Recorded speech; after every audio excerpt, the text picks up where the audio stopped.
What's going on, everyone? As you guys can see, we got a bit of a different setup today, and for good reason, because we're joined by Hussein the Brain, aka Mr. Fantasy Couch. How you doing, man?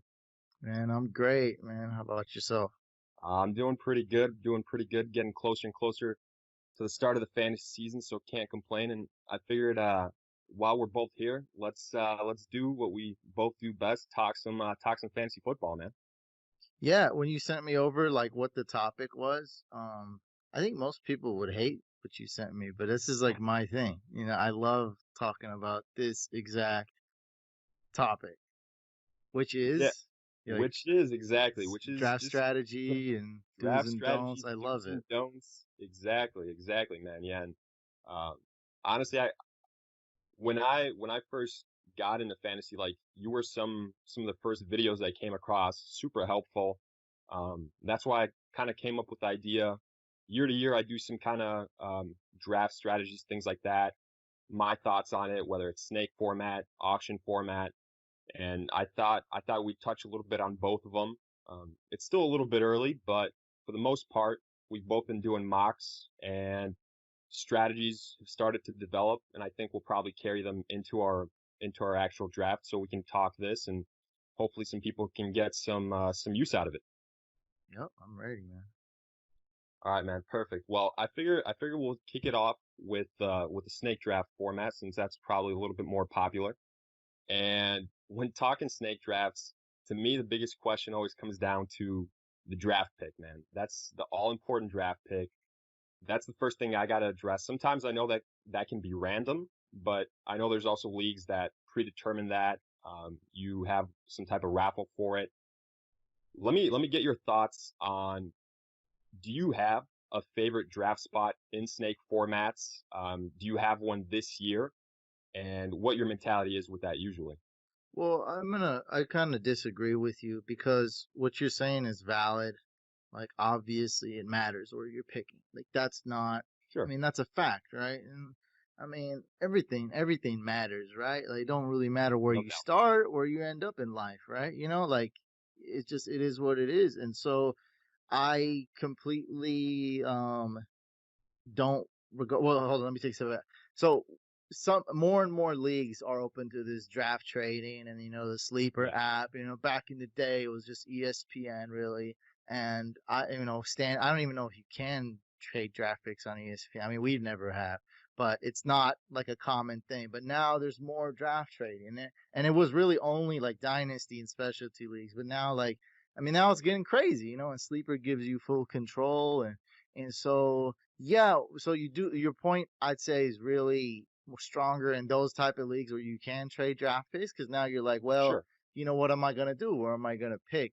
But reality is, this is reality most of the time. We're stuck with a draft pick, or we're given a draft pick originally, whether it's random or whatever. And I have like crazy ways of figuring that out just to spice up the league a little bit. I put treats for my dog and whichever one my dog Yeah. gets, and we randomize that first too.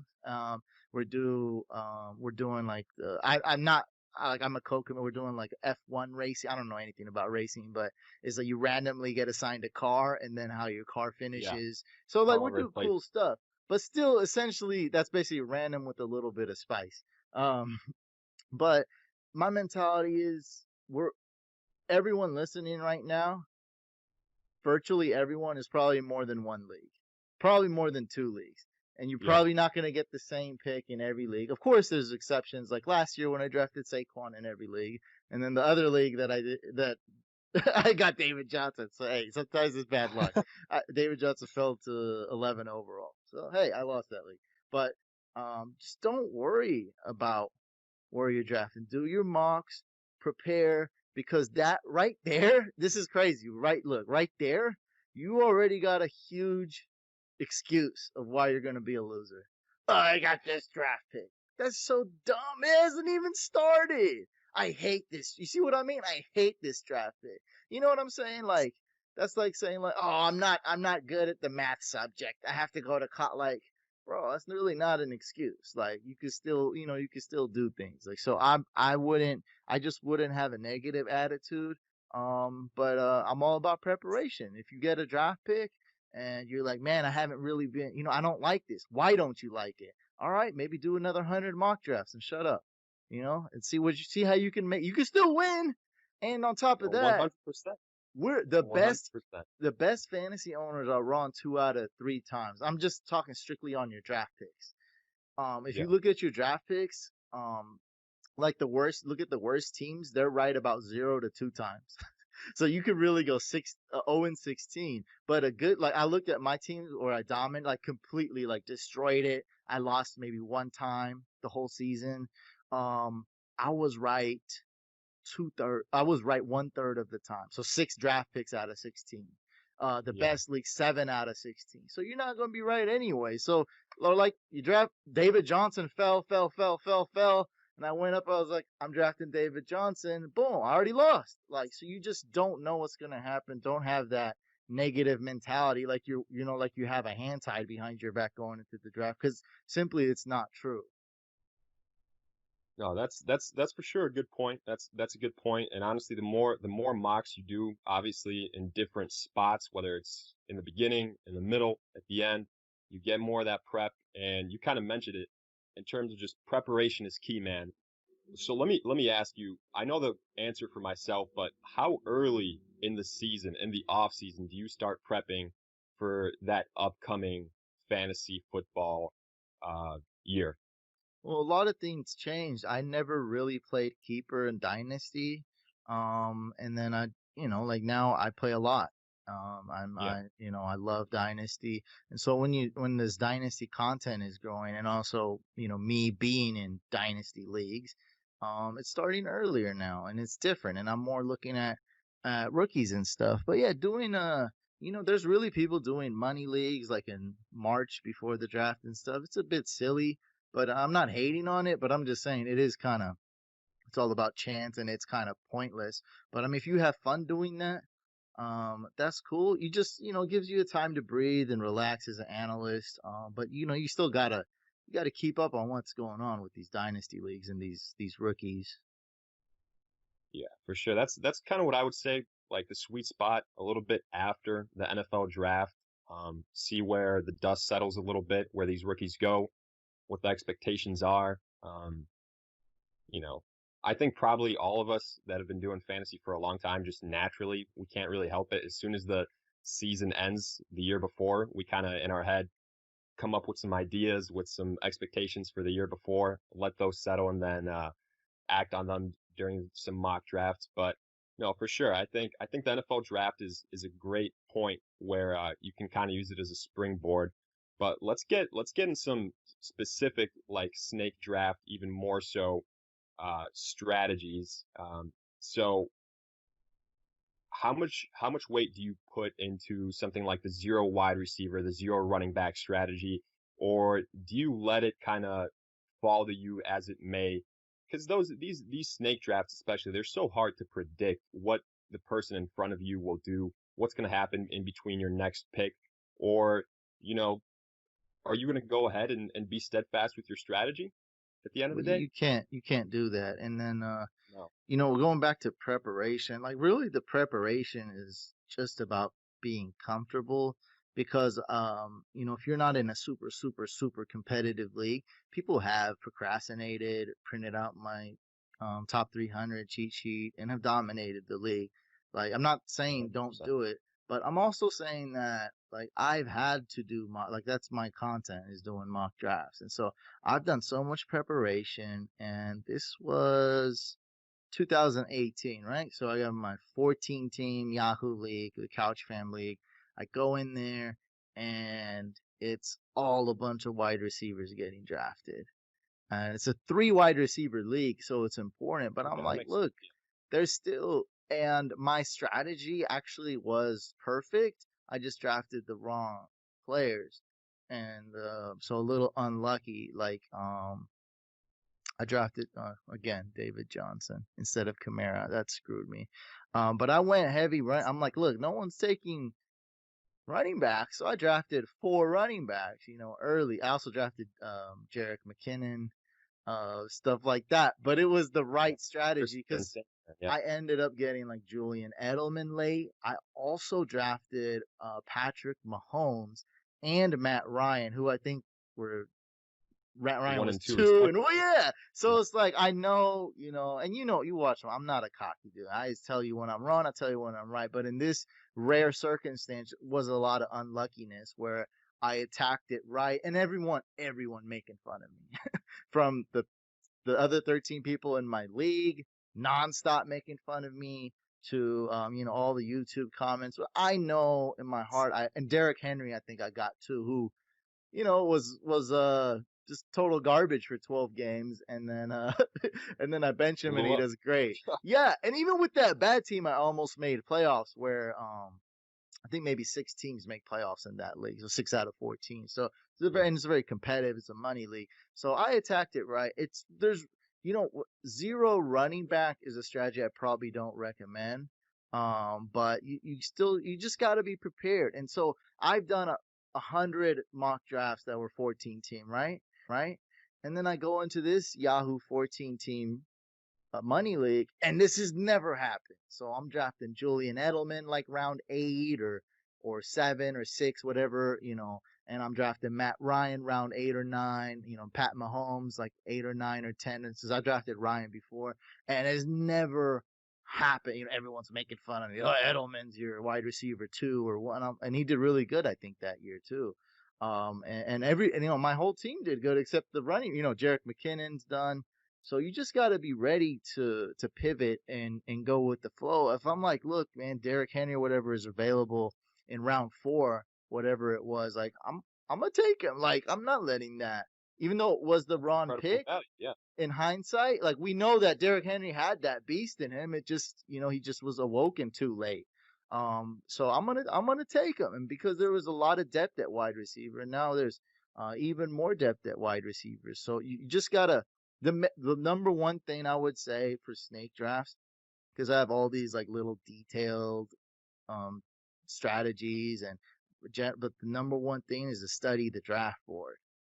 And so you Yeah. can't have like this tunnel vision. So that's why I love the color draft board. If you don't have a color draft board that's color coordinated with quarterbacks are one color, running backs are one color. If you're like an ADD dyslexic guy like me, I don't know how you're going to read a list. No one likes a list of 112 players like with text. Like Yeah. that's hard to read for anybody, especially a guy like me. So when it's all colored, coordinated and laid out on a board, I can look at that in half a second. I know, like, all right, top, like Kelsey and Kittle are gone. Boom. I know what I'm doing. I'm not drafting a tight end early. Or like Kelsey Kittle available. We're close to round 4. I'm going to take one of them. You know what I mean? Or, hey, I'm Yeah. feeling bold. Might draft a quarterback late in round 3, even though I'm not an early QB guy. I'm just saying, I'm just giving an example. No, no, that's a great example. It's in kind of a perfect transition because I wanted to ask you specifically about tight ends and quarterbacks because I usually tend to go for those positions a little bit later. But how early is too early for tight ends and quarterbacks? And I know there's top tier guys like the Mahomes, the Lamar Jacksons, the Kelseys, the Kittles. Where do you stand on going with those players? Because I've seen some crazy things. Like I've seen, and we're talking. Let me preface it like redraft leagues, like one quarterback leagues. Nothing too crazy, in terms of Yeah. roster size. Um, but like I'd probably never take a tight end in the first round. I wouldn't take a Who quarterback. the hell In do in that? I've seen some crazy things, man. I've seen No, some you got crazy to show. I things. don't even believe you. You're talking about what you're talking about is less than 1%, right? No, no, that's For that's true. That's 2020, true. 2020, less than 1%, and probably last year too, because it's like Yeah. the same exact spot the 2 tight ends are going.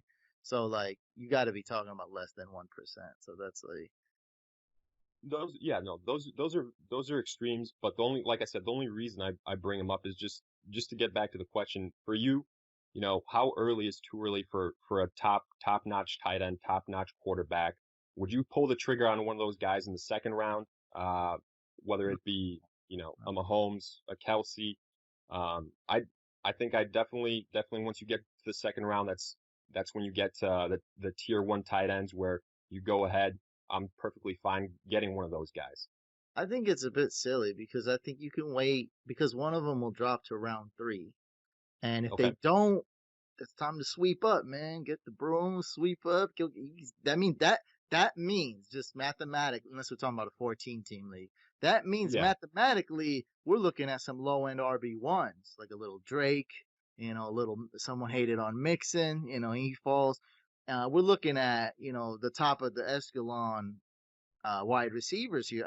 Somehow Hopkins fell to round three, or Godwin fell to late round three. That's what you're talking about, because it's either or. You can't have all these guys taking the top two quarterbacks and top two tight ends in round two. If that happens, then that's four spots. So that would mean this guy here, like Godwin, instead of going 20, is now going like 25 and could be free falling. And so on and so forth. That could mean so many things, and that's, I think, where you got to clean up. I'm okay with round three, and this year is where. So this is. I'm really glad you asked this question, because this is. And I what I did was I looked at this again, even though I knew. I looked at all my leagues again. I had to reactivate my leagues to look at the 2019 sets just to make sure. And I'm just like I want to make sure when I say something, I want to make sure I'm right. And let me just double check. So I went through every league winner. I'm in 7 money leagues, right? I went Yep. last year. I went to every league winner. Um, I don't think Lamar Jackson was on any winning team. The number one trend in all the winning teams was that they all had a late round top 4, top 5 tight end. And so everybody had Waller on their team. Some people had Hooper on their team. Yep. And then there's two other. Mark Andrews was a great one. And then there's another one. Can you think about the top of my head? A dope tight end that was super late. So Austin Hooper, breakout We had year. Mark Andrews, breakout year. Darren Waller just came out of nowhere. Um, and then there was one other one that was Jared Kittle. Cook, maybe. Was it Jared Cook that came on No, pretty strong no, late actually, Jared afterwards? Cook was great at the end, yeah, but no, Yeah. no, I mean, let's be realistic. That probably was too late. Just like when I drafted Mixon, I had a good team, one in an auction draft, which we'll talk about, but I drafted Mixon and it was too, he already screwed me, and I missed Yeah. playoffs because of him. I had a good team too, so no, there's a fourth tight end, and I feel so. I thought me and your brains together could think of this I gotta go fourth probably tight. division by division, whether it's NFC, AFC. Wouldn't be anyone in the NFC North. Um, Bears It's have got all. 1,000 tight ends, but none of them are I worth a know. damn. No, no, no. Anyway, it was Yeah. we'll come back to that. Don't worry. Anyway, it was that's the number one common denominator amongst teams, and drafting a Kelsey or Kittle is not the end of the world, no. But I really think I learned from my mistake, and I would rather just go all out and try to get my sleeper tight end late. And there's so many of them. And I'm Yeah. not opposed to drafting three. Two is what I'd probably do. I'm just saying I'm not opposed to drafting three, since I know I'm probably, like I said, I have a 1 out of 3 chance I'm gonna hit. I believe on that big Success rate. time tight end. Yeah, so I'm gonna definitely draft 2 late round ones. But yeah, if somehow Kelsey and Kittle is falling, mid to late 3 round, which is pretty rare, I wouldn't mind snagging him, because they're just that good. And especially Kittle, that goes a few picks later. Kittle is just so damn talented. I think he's the best tight end in real life. But I got Kelsey slightly ahead of him. Did that kind of answer the question? It no, it does, and I think you pretty much summed it up perfectly. If for some reason you're in a situation like that, go ahead and clean up on the guys that for some reason have fallen a little bit. Go ahead and capitalize on the fact that Godwin is still there. If someone drafted a tight end too early or a quarterback too early, go ahead, pick up the pieces and benefit from it. That's the advice that I would have too.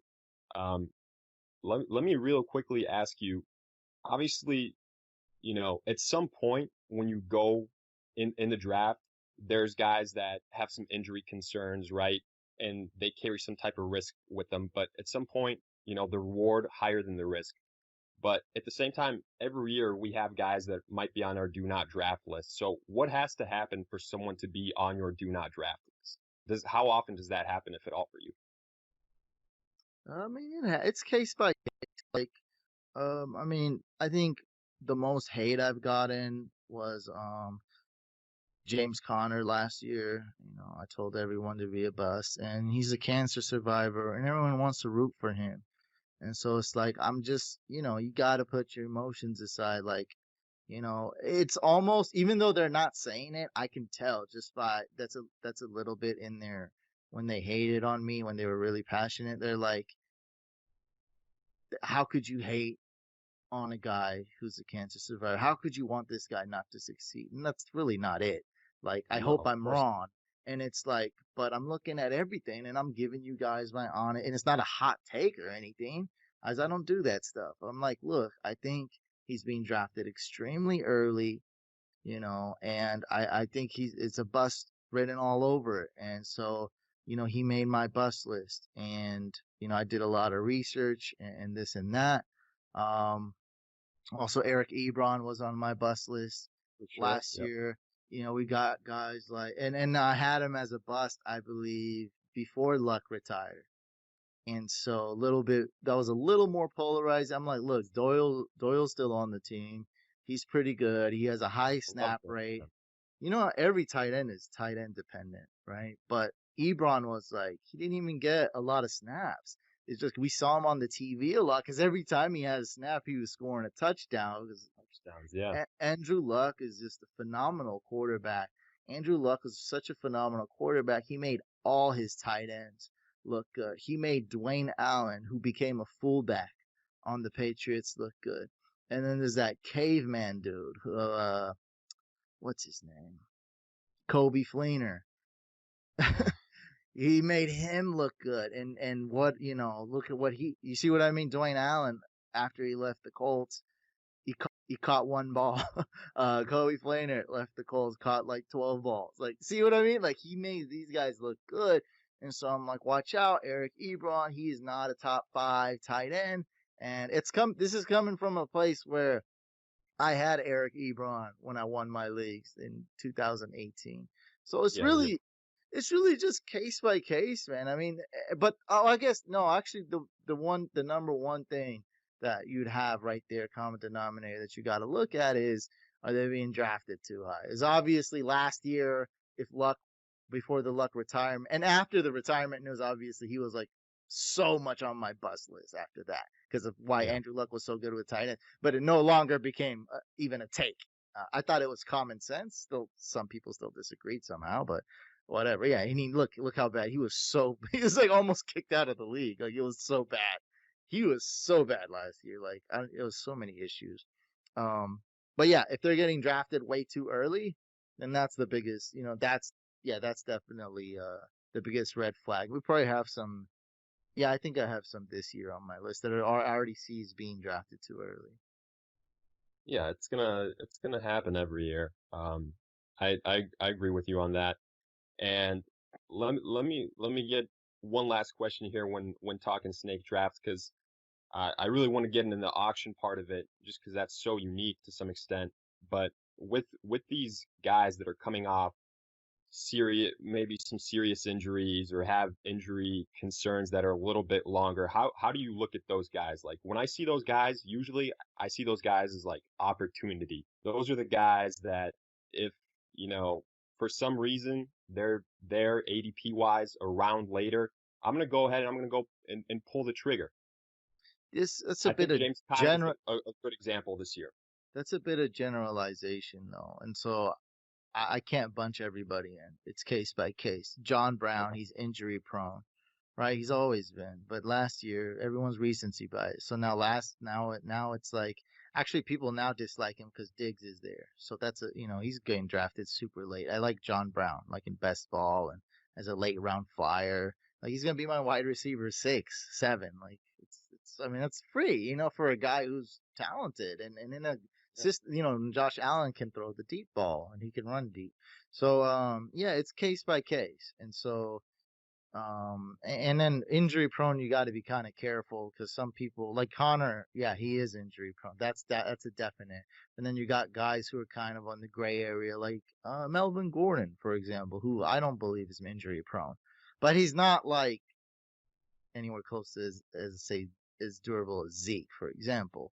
And then you got Dalvin Cook, who I don't believe is injury prone, but on a scale, I mean, he's definitely not on the durable durables. You know, he's not on Yeah. the sturdy durable. I'm not saying that. But as far as the injury prone label, like Connor definitely deserves that. And we're not done about Snake because we're talking about I got more to talk about Snake drafts. We got time? Awesome. I love it. Okay, so Great, but great. Connor, so to talk about, you said Connor. So Yeah. where's his ADP? I'm gonna look it up here. By the way, where's his ADP? Where would you feel comfortable taking Connor? Right, the last mocks that I've done, depending on format, league size, I would say 12 like team. We're talking 12 team, 16 yeah, round. Um, probably late fourth round is where I've seen James Conner go. yeah. See, I know I Mid can get him in the fifth mid to round. late. I know I can get him in the fifth round sometimes, and that's just, that's usually where I'm. James Conner, I don't really like him in the fourth round. His ADP right now is round 3, but I'll believe you because I see him go round 5. Let's just say his true ADP is more like round 4, okay? Yeah. But let's say like mid round 4, not late, just to kind of like because right here it says 3.05. We know this. We know this isn't like the most. It's not. We know this is not gonna happen necessarily. It's off. Um, that's usually when I'm racking up these, my wide receiver 2 or something. And James Conner, to me, that smells like, oh crap, I actually took a quarterback in round 2. I took a tight end in round 2, and this is my strategy, and I'm trying to convince myself that this is a good move. Look, the line is good. Big Ben coming back. I just did a video about that did a deep dive into quarterbacks, and Big Ben's been injured a lot. He is what, Yeah, 38, 37 years old. he's up there.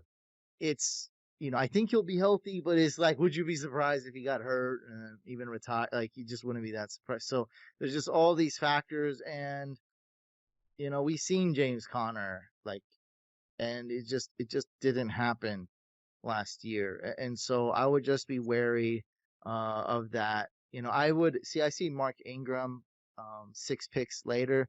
I'd probably rather go Mark Ingram. I know the Ravens are a great team. I know their quarterback's young. Um, People are scared of Lamar because he can run, but I mean, in actuality, I mean, he seems more healthy than these slow quarterbacks that are getting destroyed and injured. And so I know the defenses are tired and they don't know what the hell's going on and they're frustrated.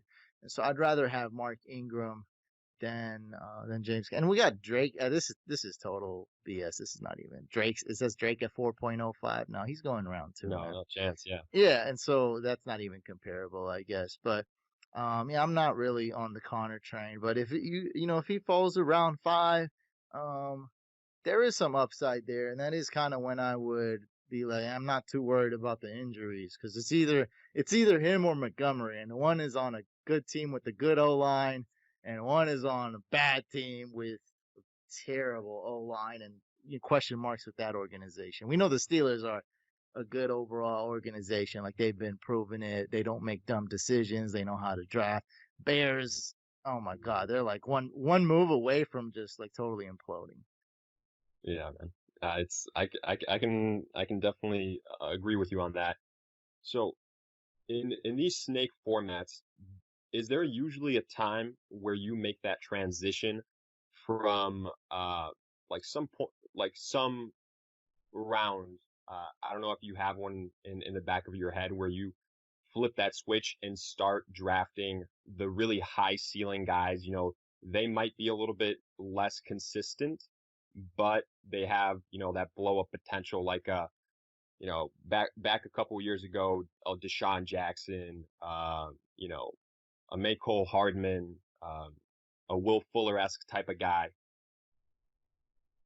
Yeah, I mean, you factor that in. So like I'm drafting Will Fuller this year, so I'm able to get him like around 9, 10, 11. Like of course it's for the top scoring Texans wide receiver. probably, possibly, that's gonna be worth it there. Julian Edelman, I'm getting him round 8, round 9. Not necessarily, he's not super durable, but I guess his risk is with the new situation with no Tom Brady. But still, risk is risk. And yeah, man, I mean, you just got to factor that in. I mean, it's pretty obvious you're not going to do that in round 3. So it's Yeah. like, and the difference between round 7 and round 10, the difference between round 8 or 9 and 11 or 12 is really minimal. It's not that big of a deal. So, I have done a lot. So, I got your examples not that good with Deshaun Jackson. I got you example. Last year I drafted, and I'll give you because I always like to make fun of myself. I drafted Metcalf and N'Keal Harry. Everyone made fun of me, of course. One worked out. But do you know why it's so? This is actually great. This is actually a great topic because and I'm in the Instagram experts league, and it's got a lot of people love to see me fail in that league, and I made it all the way to second place. And my draft wasn't that great, but I have to give myself some credit. I'm always like, look, I killed it on waivers, and I was like, it just hit me the other day because I say this a lot, but I never thought of it in my situation. When you draft a guy like N'Keal Harry, and this is true story, this is a fact. Like Juju, you have to start him 7, 8, 9, 10 weeks before you're in a deep depression and have a nervous breakdown and you start to question everything. Which I know I drafted Juju, so I know about this. When you draft N'Keal Harry, you can drop him, and you know who you can pick up for free for $0 on FAB, free agent acquisition budget, which is what that is. Yeah. I could get Deebo Samuel for $0. And I had room to spend all my FAB budget and get Wayne Gallman, knowing, I mean, it's on the record. I said, I'm doing this. If I just get one win out of this, it's worth my $200 budget. I probably had like 157. I spent it all, every last cent. And he got me that one win, which got me the bye, which got me in the playoffs, and got me all the way to second place. Now, Metcalf, same thing. I reached for him one round early. What's one round? It doesn't matter when it's round 8 and 9. I got him, let's say round 9. I got 8, 9, 10 is where I usually was hitting him. Like even though he's a round 11 guy, round 10 Yeah. guy, I'll go 8 or 9 because I don't care. And he worked out. I started him every week, and he did pretty good. And I started most weeks. And then because I drafted these boom or bust players like N'Keal or whatever, I passed up on Alshon, which it wasn't smart. It was kind of dumb. But I mean, he didn't do anything either. So it's like I'd rather take a risk on a player who has that type of upside. They sometimes say with the boxer, um, you got to throw the punch to where the guy's going. You got to be smart, and that's what I did with N'Keal Harry. Now that totally missed, but I'd rather go with a N'Keal rather than an Alshon who's just taking up bench space, failing on me, getting injured. I'd rather go swing for the fences and see what's up next. With the guy like Metcalf, but that's usually like those rounds that I kind of named. Um, is usually the spot. Oh, by the way, the tight ends, I can't. Maybe it's only 3, but just some other ones that did good were um. So we had Mark Andrews, Austin Hooper, and who was the third Waller. one?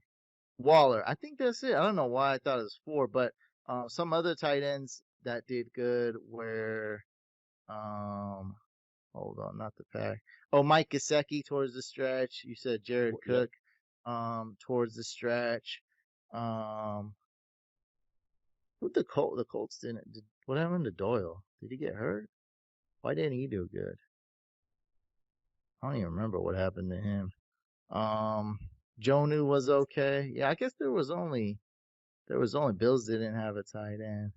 I guess that was the Cardinals didn't have a tight end. I guess that was really it. But yeah, those late round tight ends really helped teams win because you have to start a tight end even though they don't score a ton of points. Getting that late round tight end it's huge upside for your team to help you win. 100%. That can be a league winner, like you said, when you were looking at the trends from last year. And you mentioned reaching on guys from time to time.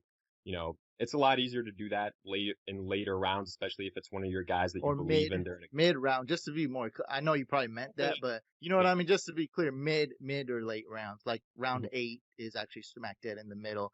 Even round 7, you reach a little bit. That's okay. Just I just want my OCD. Just want the I audience got to be super clear. Mid to late. Yeah. yeah.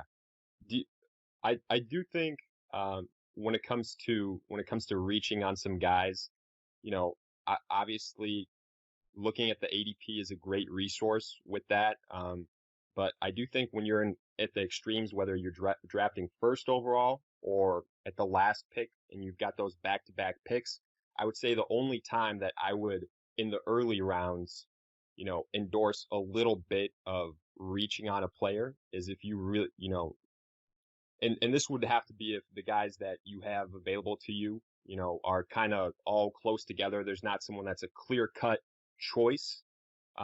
But there's another guy there on that list that's ranked a little bit lower, but he's not going to be there in another 20, 22 picks. That's usually when I say I'd go ahead and in that situation endorse reaching a little bit. Yeah, I see that kind of. Yeah, I mean, it's just kind of one of the. You can think of that as a con, as almost a flaw in snake Yeah, drafts, but I'm or not. That's just. I'm just saying that's one perspective, but that's just kind of that goes with the territory of snake drafts, and that's why in that specific league I had the first overall pick, and that's why so many people made fun of me for taking Metcalf and Nikhil because I reached 22 picks, and that was like like I still probably would have got him if I waited, but maybe 50-50, let's say that it was 50-50 chances, so there's a really good chance I would have got him, but there's a really good chance I wouldn't. So yeah, I reached 22 picks, and that's how it is and that's why you prepare, and prepare to be shocked too. Like I said, when we have our draft party, so the actual in-person draft, or I'm doing it on Yahoo, or instead, because I don't play Yahoo that much, like it just expect the unexpected. Like, so every time we have our draft party, I'm always expecting something loopy to happen, and it always does. Like Tyreek Hill went 5th overall or something, and the dude's name had like it was a play off his Tyreek's name, and I was like, "What are you doing, bro?" But you just never. And I really didn't expect David Johnson to fall to 11 overall, which seemed like a steal at the time. Speaking of snake drafts, the one thing that so more specific is like know who's drafting next to you. And I'm often paired up with the crazies right next to me. So like in our draft party, he doesn't come to our draft parties anymore, but there was this owner named Jerry Jones. And I know who this man's taking, like he's always that crazy guy. Like he's actually a good owner, but he's definitely the most contrarian out the box type. You know what I'm talking about. You played with yeah, plenty of guys like this. He's definitely the most in our league. So I know this man is gonna reach 6 picks for the rookie. Sometimes that rookie was Mike Thomas though when he did that. And so, he knows his stuff, but he's weird as hell. So I love, if I know that guy or I just know how they think or who, if they're a homer of a certain team or something, I know like, all right, I'm gonna wait 2 picks, and we did that a lot. In our followers versus followers league, where the communities make the decisions, we knew that we had the second overall pick, so we knew that this guy hated Julian Edelman, and so we drafted Chris Godwin and passed up on Edelman. And it was, you say whatever now, but at the time, trust me, everyone's like, oh my God, what are you guys doing? I was like, look, guys, I was like, look, guys, 70% chance Edelman's going to be available to us. I know this guy. He loves young players. He's not going to go with Edelman. And he went with Galladay. So I was, both picks pretty good, but I knew he'd go with a younger player. I didn't know exactly what he was going to do. They went with Galladay and I think like Andrew Luck last year. The dude, Godwin and Edelman were better picks. I think it was at the I four and think so. 4 and 5, so like 411 and then 502, and those were our first 2 wide receivers. So we were already kind of like, hey, we need some wide receivers in this league. Bad. It was PPR, 3 wide receivers. So we knew like we could really get screwed. And it panned out. So if you know who you're drafting with and whatnot, it's just like it's so similar to the real NFL draft. Like when we do our fun mock drafts for NFL, we Yeah. like Jaguars. Like what kind of Jaguar? They probably go defense here. Like just knowing the Ravens, they love defensive players. Or maybe they have to, like you just kind of know like what's John Elway gonna do. Like all this stuff factors in, and you can't be like, look, I know exactly what John Elway's gonna do. I know he's gonna tank for Trevor Lawrence. Nothing is set in stone, but you can kind of know. Like here's a good example: the Giants drafting an O lineman. It wasn't a shock to everyone knew. Yeah, Giants Bucks drafting an O lineman. Come on, that's even bigger no brainer. Like you got to know these things. And when the Niners traded down one spot, the Bucks, they knew what was up. You think they're like, oh, they're gonna get Kinlaw? No, they knew like, hey, he's probably gonna get a tackle here. Like, so you just knowing those little things, how other people think, and then people might be like, well, I play with strangers or I don't know. That's fine. The that I got way too specific there. Here's a more general one. Just look, if the dude drafted Patrick Mahomes in round 2, that means he's probably not going to take a quarterback for another 10 rounds. Might not take the average an average team we're talking about 12 teams, Yeah. 16 rounds, drafts 1.6 quarterbacks. So most teams draft 2 quarterbacks, but a really big portion just drafts 1. Almost no one drafts 3. So, if you do drafted Mahomes in round 2 or 3 or 1, he's probably not going to draft a quarterback for, the whole entire, like whatever, 6, 7, 10 rounds. So if you're in round 8 and Josh Allen is there, you may want to be like, but then, there's another great player there. You might be, you have to decide, look, this dude's probably not going to take Josh Allen. Josh Allen, does he have the same bye week as Mahomes? Is this owner smart? Smart owners might look at bye weeks. Is this owner some emotional guy and just drafts whatever the hell he wants? Like knowing these things, I'm telling you, this is like real stuff. Like it really helps. And yeah, sometimes people have no clue who they're drafting with. But a lot of times you do. And reading the draft board will help you out. Same thing. You draft Kelsey or Kittle. No one's gonna draft another tight end in round 5, 6, 7. Like you already got your tier 1 tight end. You're gonna wait for your backup tight end way later. Exactly. No, and I do something similar, like you said, more specific to leagues where you've been in for a couple years, probably drafting with guys that you kind of know. But a lot of platforms now offer you to go ahead and look back at the year before, see how that draft played out, and just by looking at that, you can see like how your league mates think on a year to year basis, whether they continue to go running back heavy, whether they continue to, you know, follow up a first round running back with another in the second round or with a wide receiver immediately after.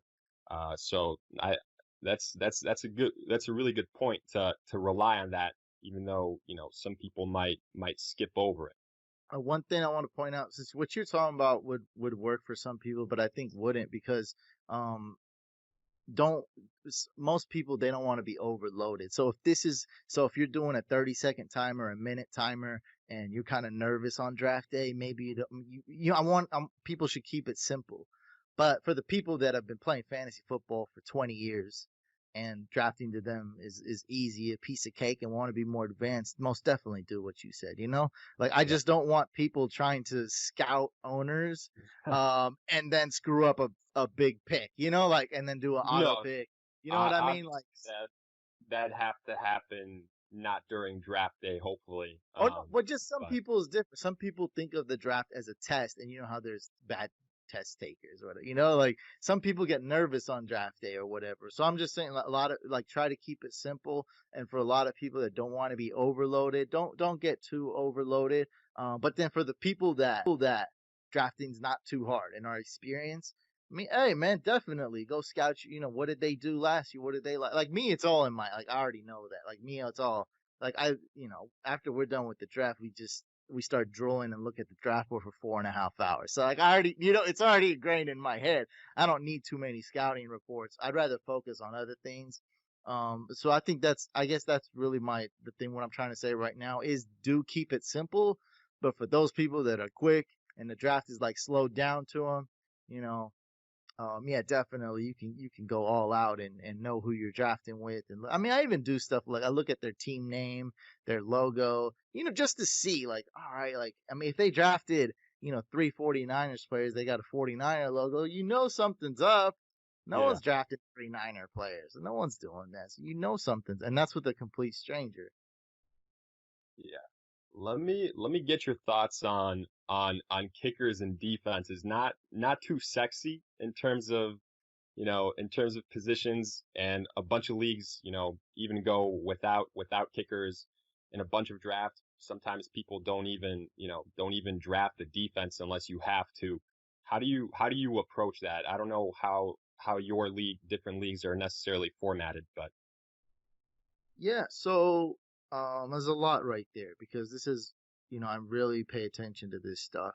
So first of all, with kickers, I love kickers. I'm a believer in kickers. I study kickers a lot, not a ton, but a lot more than the average owner, a lot more than the average analyst.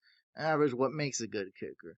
And because of this, most of the time, I'm able to find quote unquote sleeper kickers. I know it's like it sounds weird calling a kicker a sleeper, but not Justin Tucker, not Harrison Bucker, not the guys who draft those guys in round 10 and 11 and or even 12, 13, which is too. I know I take a kicker absolutely last, or if you have to even at all, and I'm able to find these sleeper kickers because I'm able to identify them. And that's really where I get the advantage, which is with any other position, is finding it like basically I'm trying to find the Darren Waller or the Hooper, or these type of kickers, but they don't even have to be that good. If I'm able to find the seventh best kicker, that's amazing off waivers or in round 16 because they score the least amount of points. And so the difference between, a kicker that scores 9 fantasy points and a kicker that scores 7.9 per game, it's not that big of a deal. That's 1 point per game.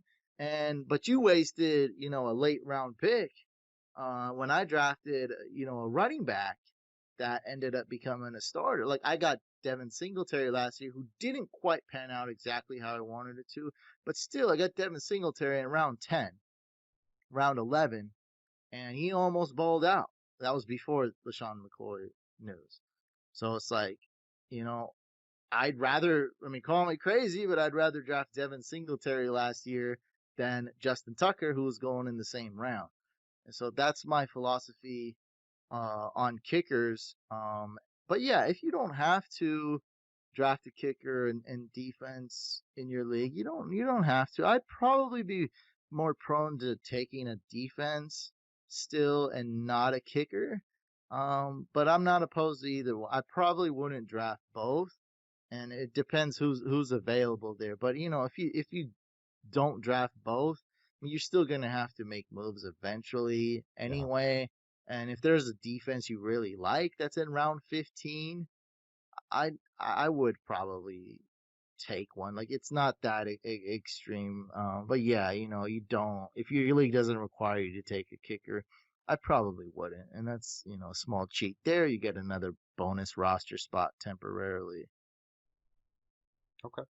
Yeah, right on, right on. And so you kind of mentioned it with certain news coming out at certain points in time, and you can't hang on to like an extra roster spot forever.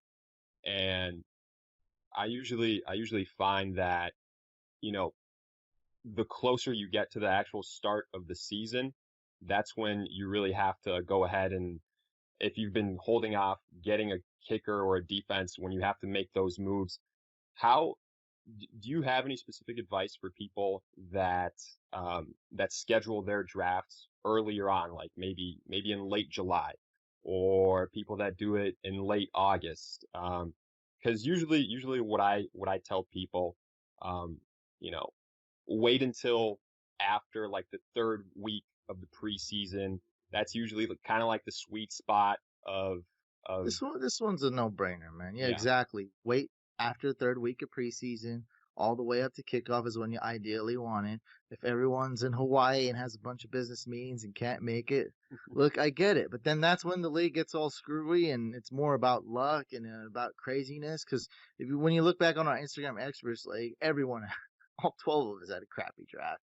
And I don't like saying that because that league is hyped up, but it is what Antonio Brown's going early, and I'm drafting N'Keal Harry because I think he's the greatest ever, and it's just a bunch of and Andrew Luck's going in round 4 or 5 or something, and it's a bunch of craziness, and if you want to avoid that, then yeah, what you want to do is have it late August, early September. It's pretty. That's the ideal time. Now me, I got a draft. Why do I do that? Why are we having our Instagram Experts League in July? Well, it's because I have a bunch of other drafts to do, and I want to come out with the content for the people who are really hungry for the content. They're dying to make fun of me, and they need to see this. They need to see it. So that's why I draft in July, and then 3 weeks later I got another draft. A week later I got another draft, and I film all my drafts for the people to look at. And so that's that's the only reason I'm drafting early. Exactly. I don't know if you have any final thoughts when it comes to snake drafts, but kind of making I'll let you address that before kind of getting into the whole auction side of it. I'm done with snake. I mean, I have some general tips though, but not. Yeah, no, I'm done with the snake. For go ahead with some of those tips. So here's the fun stuff though. So yeah. if you're at a in-person draft, a draft party, especially at a restaurant, what you want to do is you want to show up early, be on time, don't eat while you're drafting. And I know this is ain't no one's ever argued against me on this. I know it sounds silly, but it's like, we're usually talking about a money league, right? Here. Yeah. I mean, you're playing for money. Like and even if you're not, it's probably an important. Like you really, really, really, really want to win first place. When have you ever done anything important or successful with medium spicy buffalo sauce on your fingers? You can't do anything with buffalo sauce on your fingers. You can't do anything when the waitress or waiter is asking you, like, telling you, "Oh, I'm sorry I didn't put your dirty lime slice in your drink," or "What did you want?" or asking you, like, "Sorry, we're out of cheese." Like, shut up! I'm trying to draft Kenyon Drake. Like, stop, right? So, do you want to deal with, your burger being medium or medium well, or do you want to deal with drafting Kittle in round 4 somehow? You gotta focus. You only have a certain amount of brain power, focus, and time and abilities, and you want all that being on somehow stealing George Kittle in round 4 or getting Kenyon Drake in round 3. Don't miss out on that opportunity. Rather than, do you have extra napkins? Like, it's dumb. And I'm using a restaurant as an example, which is less likely this year, but that could be with anything. When you're with buddies, if you're a lightweight and you can't drink, don't drink. Or drink right after. Draft Kenyon Drake, then drink. Yeah, exactly. Like, what's more important? I mean, you can drink 364 days out the year. So, but if you're a professional drinker, that's cool. Do what you want. But I'm saying, if you're a lightweight and you suck, I mean, it's really not worth it. Or like I said, start drinking right after you draft Kenyon Drake. Like, don't drink before. Just be real mindful. And especially the messy foods, like, don't get that on your head. What are you gonna do with that? Just starve. Just starve for draft takes 90 minutes. Just starve for 70 minutes.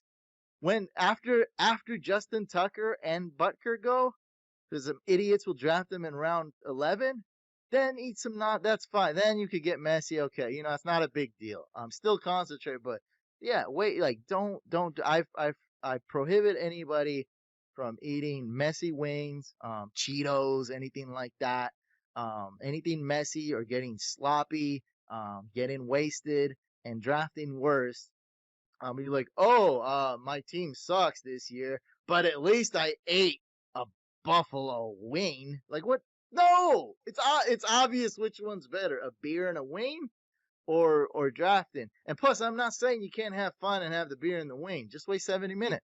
That's all I'm saying. Just wait 70 minutes, or show up early.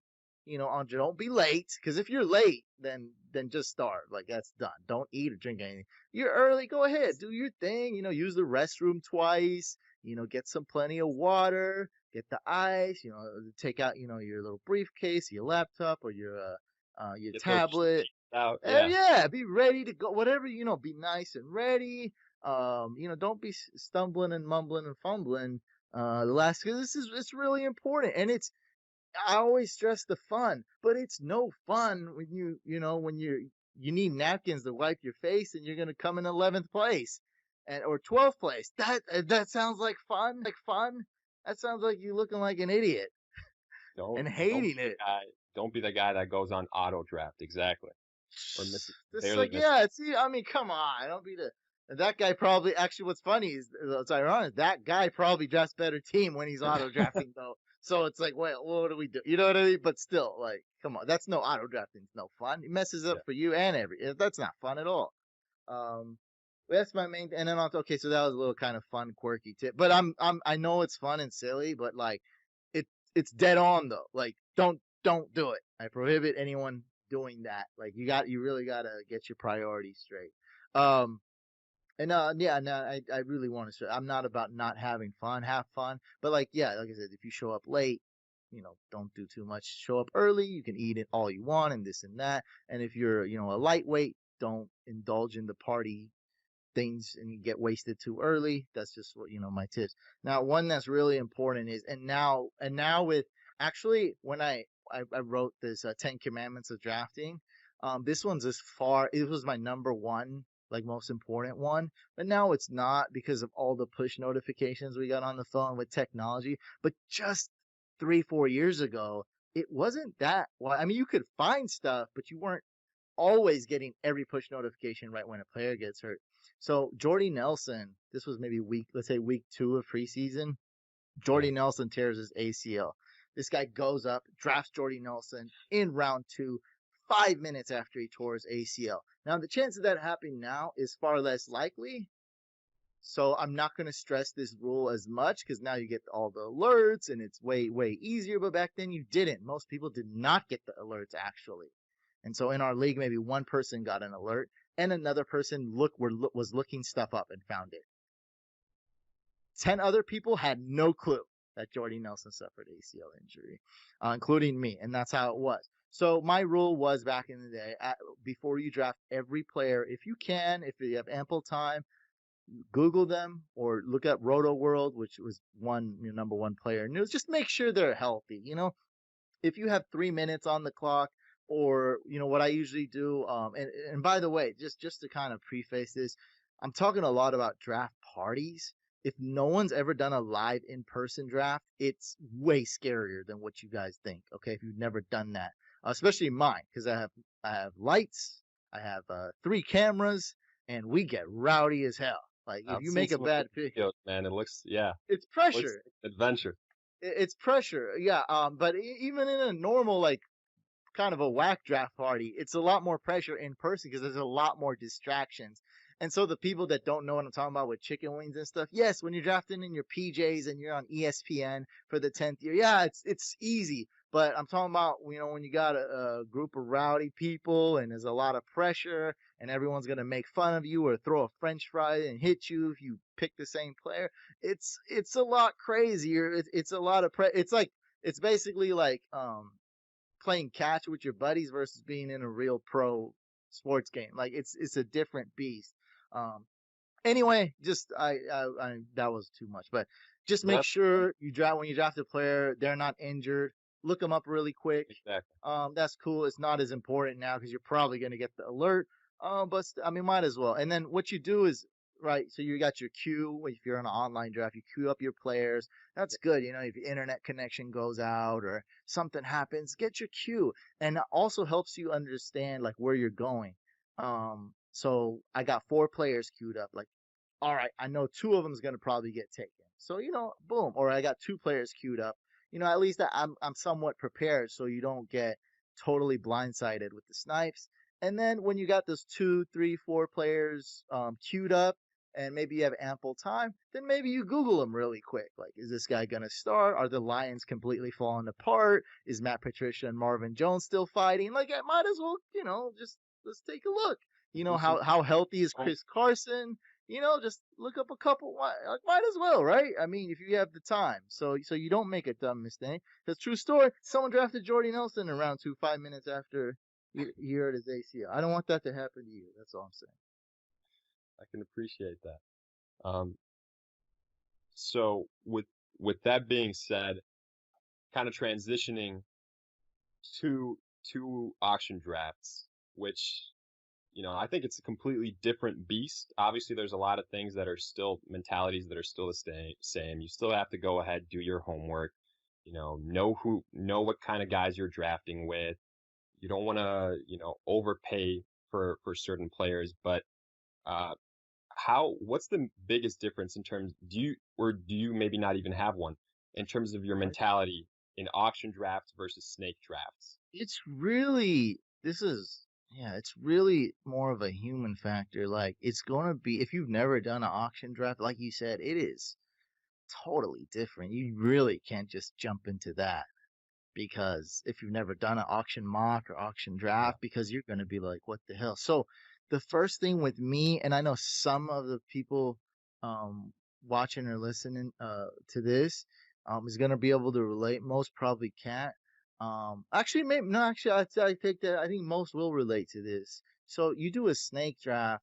Let's say that's 90 minutes. Okay, Yep. you do an auction draft, that's going to be like 2 hours and 30 minutes or 2 hours, 20 minutes. And it's really like, if there's a line for being too long and crazy and drawn out, or, whatever adjective you want to use, but it starts to get too long. It Auction is on the other side for Yeah. sure, always. It's a While marathon. it's while Yes, exactly. While a snake draft is almost always on the other side, and it's nice and sweet. It's fast. It's good. You're done. Sometimes people are like, I want to do another one.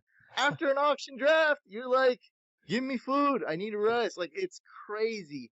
And I did my auction draft live on YouTube with everyone watching, and I know that people can cheat too, so I had to double. And I was on it. Like, it was not a good live. Like, I mean, people enjoyed the live stream, but it wasn't my entertaining self, because I know people could cheat. So I was putting them.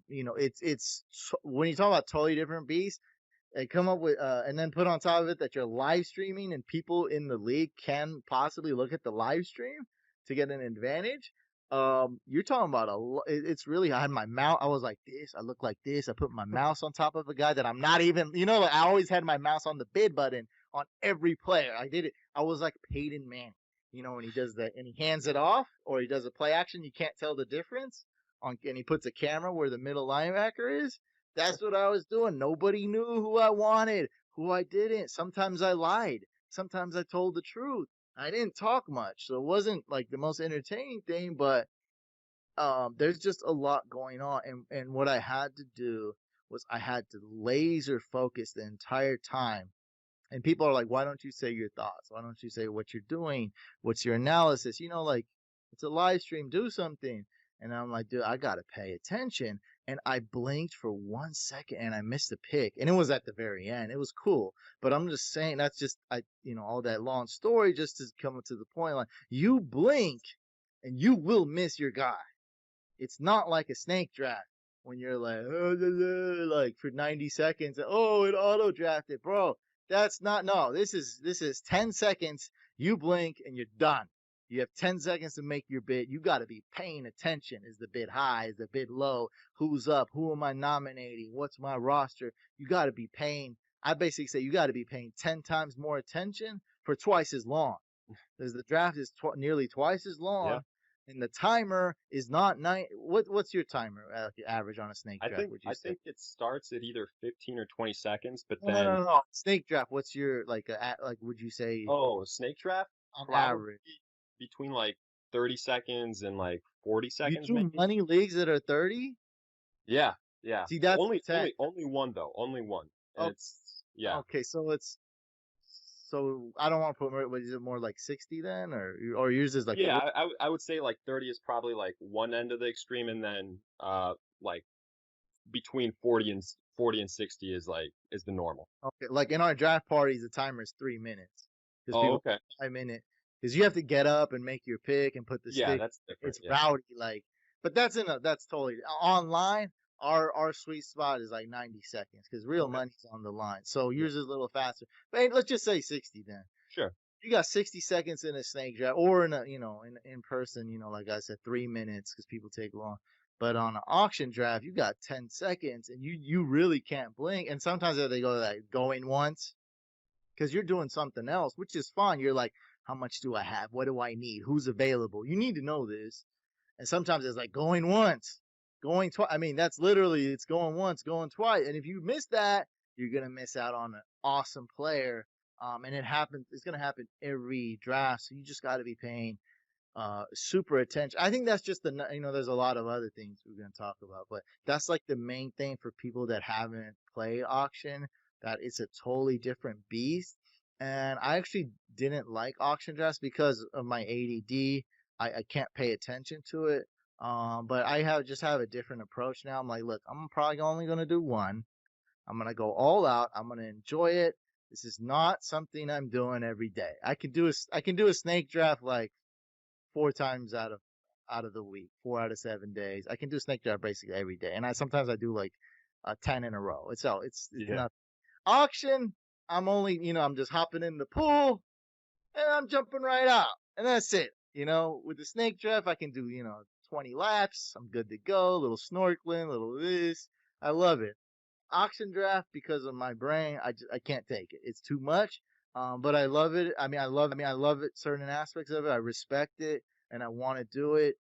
And it's just an awesome way to, in theory, like an awesome way to. This is just a good way to draft, and I recommend you trying it because you're either gonna find yourself like me, being like, oh my god, this is so long, it's boring. Or you're gonna be like, wow, this is the way to draft because snake drafts have a lot of flaws, and I can actually get the players I want. It's more professional. It's better. And I respect both pros and cons of both of them. Yeah. No, and I'll even echo that because I think even the preparation leading up to those auction drafts can also be more intense because you have the entire draft board available to you. So to some extent, you need to, you know, since everything is an option, you need to you need to consider a lot more options, right? So from that perspective, Yeah, yeah. I mean, But yeah, it is. I don't know exactly what the prepar. It is more preparation, but I'd say there's definitely a lot more going on, and you're also looking at how much money each owner has available. yeah, you always have to keep that in mind. Yeah. 'Cause that's a totally different um thing you have to monitor because yeah, you can see that they have a one tight end and you can see this, so which is probably tougher in an auction league actually to read the draft board because there's an auction going on. It's not like in a snake draft where it's like, oh, I can take a break for 5 minutes. Like, no, oh yeah, there's no breaks in an auction unless the commission decides to take a break. There's in a snake draft you have plenty of breaks. Like after you pick, you're like, I'm not picking for another 5 minutes. But in the auction draft, it's like, man, you got to, in 10 seconds, you can lose out on, getting Metcalf for $3. There's every auction, there's always points where people are like tired or just, They've had enough. They're or just just want four to wrap it people, up. yeah, or just four people have a brain fart or something when the other two people don't have enough money, and you really can miss out on a deal for $1, $2. That's just absolute stuff. Like Devin Singletary, I bet went for $1 in some auction league last year just because people weren't really paying attention and it was later. And this stuff happens a lot in auctions. So just people just are like, and then boom, you're gonna miss out. So you really got to pay attention every second for the entire 2-3 hour duration. Let me ask you something that honestly I still haven't 100% made my mind up on. I tend to lean one way over the other, but when it comes to nominating a player, when it's your turn to nominate a guy, do you usually nominate a player that, you want to go ahead and target that you really want to draft and end up on your roster? Or do you usually nominate a player that is kind of a throwaway nomination and that you want to see some other team used up their funds on. I got your answer for this because we got to take a step back. So, what you want in life and in fantasy, you want to get what you want. You want to get your way. Usually, if you're in an argument, you want to be the one on the right? You want to be correct in the argument. If just about something stupid like who walked through the door yesterday, I want to be right. It's just how it is. It's just the way. It's just always want to be winners. We want the light to be green, not red. In fantasy, we want the players we want for cheap. In auction, we want the players we want for cheap or good, great value deal. And we don't, we want other people to spend up on players. So and there's probably a lot of debate, and I'm willing to hear what other people got to say. But my approach is for them to never know what I'm doing. Because once someone knows that I'm doing, I'm just nominating Harrison Butker all the time, then they might have a certain approach. Maybe they'll hate me and not trade with me. Maybe they'll just, like I just don't I don't like I don't know. I don't want people knowing exactly what I'm doing all the time. And so I'm always like putting in mid-range bids and this and that, and they just never know what I'm doing. But yes, overall, I do try to nominate players that I am not interested in. The best example, actually the most simplest example is, yes, I do nominate Justin Tucker, who's my favorite kicker. And if someone bids $2, I let it go. Worst case, it's a win-win. Someone bids, $2-3, I let him spend an extra buck or two. If nobody bids, well, I was gonna spend $1 on a kicker anyways. It's required. Now I just got the best kicker for $1. And so yeah, I do that. I do that quite a bit, but I just don't want them to know I'm doing that every single time. And of course, if you have a sleeper, I just don't really see a reason to nominate that sleeper early. Like what? Because that's when people are spending more, is in the beginning of auctions instead of later when everyone's all sleepy and not paying attention. So that's when you're gonna get the steal. So yeah, I'm more towards nominating players I don't like, but I also want to keep them guessing by not just nominating all BS players. I think I nominated Anthony Miller and I didn't like him, and I got stuck with him. So that happened once. But he wasn't terrible or anything. But like, sometimes, and everyone was like, great. And I didn't say anything, but everyone's like, oh, that's so awesome. You got him for a steal. And I was like, damn it. I didn't even want him. Because Taylor Gabriel's my boy, and I thought last year Taylor Gabriel was better. This year I actually do like Anthony Miller a lot. So things change. I feel you. No, I feel the exact same way as you do on that. I tend to kick things off nominating players that I'm all right passing up on. And I know I've heard the argument that sometimes if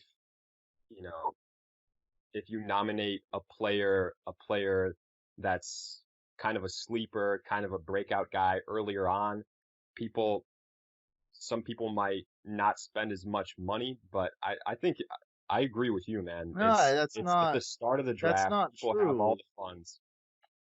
It's just simply not true. Just because of what they said does happen sometimes. It's simply not true. Look, if I'm gonna go out and buy a Lamborghini, right? So it's 12 of us. We're going Lamborghini shopping. If we all got $1 billion, I think we're gonna have a little race. I think 4 of us are gonna be going crazy at least, right? Now we all walk in there. We each got $229,000 in our bank account. Maybe nobody walks out with the Lamborghini. Maybe the only person that walks out is a person who negotiates, has killer negotiating skills, and walks out with one Lamborghini, the sleeper Lamborghini, the one that was hidden in the back. See what I mean? So that's just facts of life. That's just some Amen. stupid example I gave with yeah, the more you got, the more you're gonna spend. So yeah, of course, if you nominate some obscure sleeper and everyone hates him, and then but everyone's rich still, everyone still has a lot of money, and he doesn't get drafted. Sure, that's gonna happen sometimes. But in reality, when everyone has close to $200 still, you start out with 200 and you got 200 left. Yeah, people are gonna spend crazy, and this is just I really don't have to. I mean, this is a stat that I'm going to look at. I want to try to find and look at. But it's obvious, man. Once people have a lot of money in auction, they overspend earlier, and a lot of people are spending earlier, spending a ton of money early on, and then later on is when you're like, oh god, this guy's available for $1. Like that's it's just how it's just how it happens more times than not. I'm sure the data will back that because I've done enough auction drafts to know that that's just what happens. You just don't see Christian McCaffrey being the very last nominee, and then Yeah, people are spending $120 on him. It just never ever will happen in an auction draft. What happens in an auction draft is like, oh wow, this guy's $1. Wait, no one drafted him. All right, I'm gonna go for him. That's what happens in reality. yeah. And the name of the game in auction drafts is budget management and being able to keep track of how much each guy's going for. When it comes to a player that you really like, that multiple people might be interested in, how are you willing to get in a bidding war? Like, do you have a certain place where you get to? I mean, obviously you do, where you're gonna stop overpaying for him, but like, to what extent do you get in that bidding war, if at all? Yeah, I get in bidding wars, but I would just say pick your battles, right? So you really gotta be really gotta be level headed. So you don't get in a bidding war over every player, and that's how you'll wither away and die early. And so you'll be missing limbs, and you already be done before the first 10 nominees. And you're left with $37 and have like 15 positions or 14 positions to fill, which happens. Like you've seen Yeah, it. It's rare, but I mean, it happens to one guy sometimes and it's like, well, that guy's done. So yeah, you just got to pick your battles, try to be level headed. Sometimes I'm like, all right, I'm going to stop at 59 and then I'm at 63 somehow because I'm still human as well. But it doesn't happen too often and I don't go too overboard with it. You have to know because you almost had a win-win. Look, I'm going to get this player. Okay, I overbid. I overspent more than I thought. I overspent $3, $5, which is not too much for a player at that, good caliber. But then after that, you have to know, all right, I'm gonna stop. So I just made this guy overpay from my assessment of my value. What's that called when they bring in those souvenirs and they're like, oh, this souvenir is worth $1,000. Appraisal, yeah. So okay, according yeah, to my appraisal, this player is worth 59. Because I got a little emotional, not too much, a little emotional. I'm at 63, 64 here, and I'm like, you know what? I'm gonna bow out soon. So now you made your opponent pay $7 more than what you appraise it to be. So that's a win. So you get into a little bidding war, you get a little emotional, you're overbidding. All right, now you know. All right, you passed, you crossed the line. You already stepped 1 foot over the line. Don't go too crazy. Now you're about to win. They just overpaid $7. So you just gotta be careful. And hey, if you're going for a bidding war, choose your battles wisely. Do that only once or twice, for a player that you really, really, really want. And then that's it. You gotta do it. You gotta pick and choose. You can't do everything. You can't get everything. You can't, you just can't do it. Or else you'll be that guy who's done at the 10th yeah. Who nominee. makes who makes two picks in the first 5 minutes, and then has to wait another 2.5 hours to put Talk together the about rest of the team. boring, huh? Yeah, That's going to be a boring and when I've done that in mocks, it is not it's so boring yeah, because you're gonna be sitting there on the everyone's dancing, having a good time, drinking. You're gonna be posted on the wall for 2 hours, facing the wall too, not even looking at the people dancing. You don't have a drink in your hand. You're dressed improperly. Everyone's like, "Who's this weirdo?" That's gonna be you for 2 hours, and be like, "Hey guys, is this still going on?" It's so boring. So yeah, you don't want to. You want to do it. You want to go hard for a couple players. Go crazy. Go all in. But yeah, you can't be doing it all the time. Can't jump at everything you see. yeah. And I mean, obviously, then the flip side of that would be waiting until an hour and a half is gone, and then starting to Yeah, that's just as bad, is having a lot of money left over Yeah. or spending $47 on Emmanuel Sanders because, which is the same exact thing. It's just one is that just means you're in denial. Um, so yeah, you don't want any money left over. Exactly. That's like one of the rules you can't really argue with. Don't Yeah, if you have money left over, that means like that You really just means you you could just have got messed. a tier Yeah. 2 guy instead of a tier 3 guy, or you could have got a tier 1 guy instead of a tier 3 guy, and you messed up. Yeah. And I think that kind of translates into at least this is how I think of it. The different strategies you can go with when drafting in an auction league. You can either have that aggressive mentality. You can be a little bit more moderate. You can be a little bit more conservative.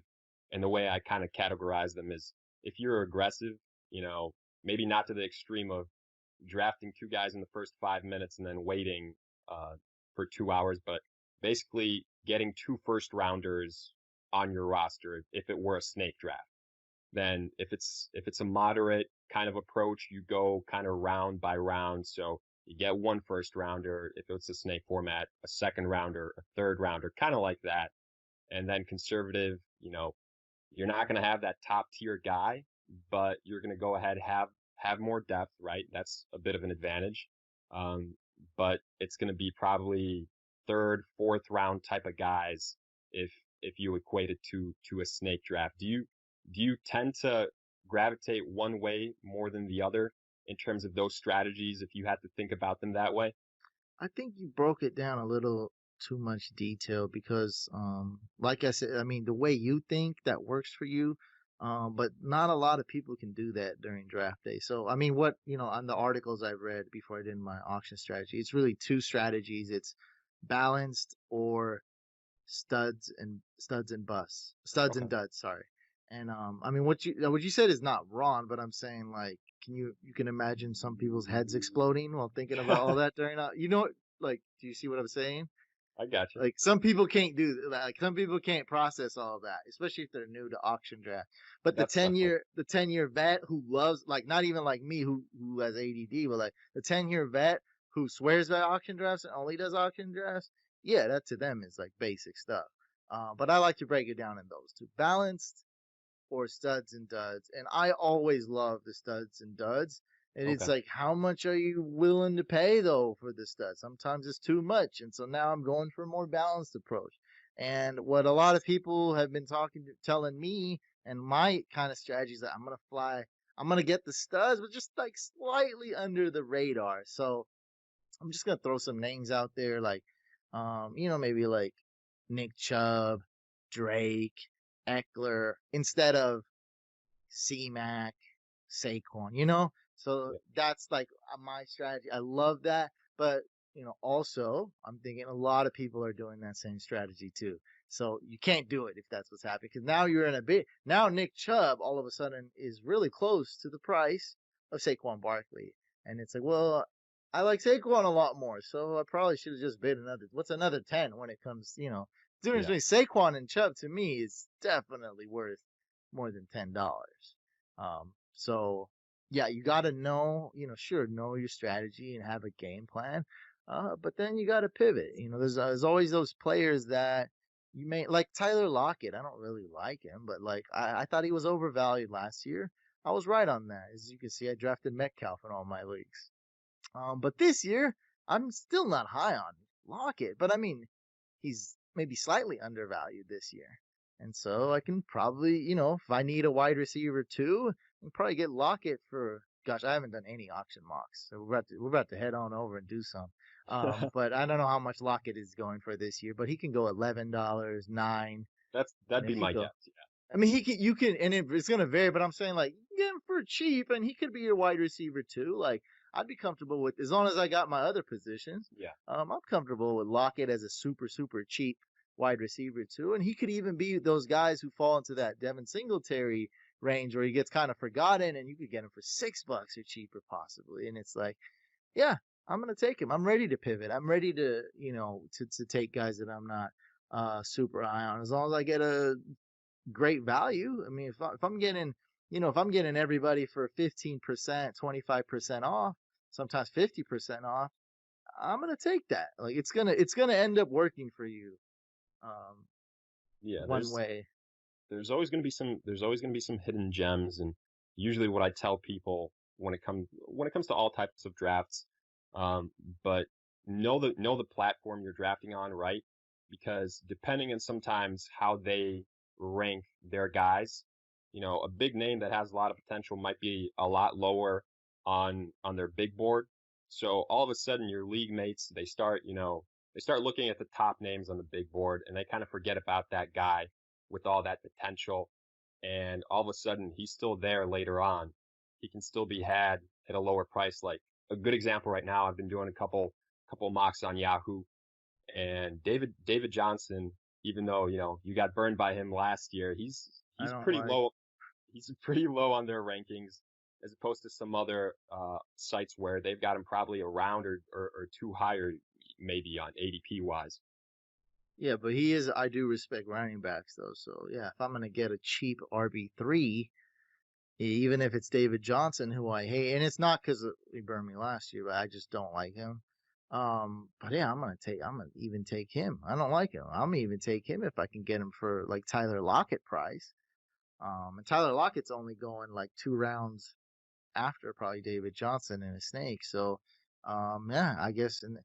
Wait, so on auction drafts, they usually, while you're doing the draft, they usually have a dollar sign next to them on most platforms. Is that correct? Yeah, they have like the projected value for Which is what kind of, I mean, it's not a number that me and you really care too much about, but it could affect how how people people are think. Yeah, perceived. Yeah, people are, especially like you said, like if David Johnson is $21 on one site and $34 on another site, that's gonna be different, like for yeah, sure. He's probably going to get paid. It's probably gonna be people are gonna probably spend more on him on the site that's ranking him higher and has him for 13 more dollars.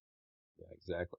And we kind of touched on when talking snake drafts about some common mistakes that people make. I feel like they can be a lot more in auction drafts. Like, what are the typical mistakes that people make when doing auction drafts that come to mind for you that are pretty easy to avoid if you just kind of focus on Man, I think I don't think of any new ones, but like yeah, if you're not familiar with auction drafts, yeah, you definitely don't want you definitely don't want any money left over. You got to be prepared to pivot. I really can't. I don't know if I have any. Maybe I'm forgetting some, but yeah, I mean that's really it. Like if for people that have done a lot of auction drafts, I think that I think that's pretty easy. Like that, I don't think they need to know anything else because people that have done a lot of auction drafts also probably mean they've done a lot of snake drafts, and it. also probably mean they've been playing fantasy football forever, and they're pretty hardcore enthusiasts when it comes to fantasy because that's really auction drafts really not like your first year type of deal usually. I mean, you could hop into it, but it's just not that typical. But yeah, for people that haven't been playing auction much, I just recommend that you do a lot of mocks, even on different platforms. Just get a lot of variety. It's almost worse to even do just one than probably better just to do none really. Because sometimes if you do one, you're like, oh, so that's how this is gonna work out, and then talk about getting blindsided like I do every year, and I'm expecting it. But talk about you getting blindsided, and then you enter your auction draft. You're like, wait, what? What's going on? Like you'll see something totally different than on your silly mock draft where no one's even really paying attention or something, or there's a lot of auto drafts. You're like, wait, what? Why did Ezekiel Elliott go for $30 more? You're like, what's going on? What am I? You're already panicking, and it's just been the first pick. Yeah, 100%. And I think that for me at least, when thinking auction drafts, a decision that I always go back and forth on is should I focus on just building up that starting roster, or should I try and get more and more depth that I've got some options later on if there's injuries, that I've got some trade options, things like that. I tend to focus on obviously the starting roster a little bit more important. where do you fall on that? It's always quality over Yeah, quantity. And it goes back to what you've heard people say, like, yeah, sometimes, depth's going to help you win, but when you talk about it as a whole, quantity always helps you quality always helps you win. If you have C-Mac last year, that's going to help you win.